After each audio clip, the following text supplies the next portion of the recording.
Part 5. Detailed Cleaning.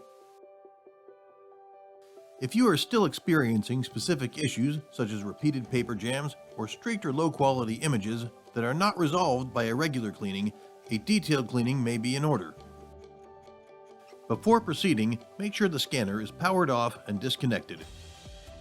Remove the outer covers and inspect the paper track for loose objects such as staples, paper clips, or loose paper scraps.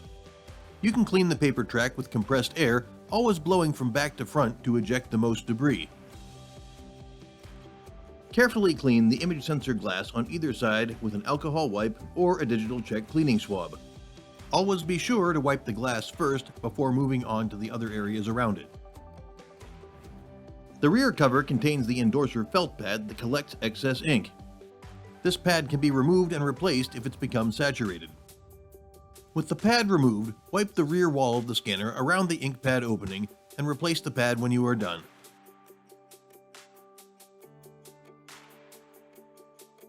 Visit www.digitalcheck.com for product information and training tips. Order supplies online at store.digitalcheck.com.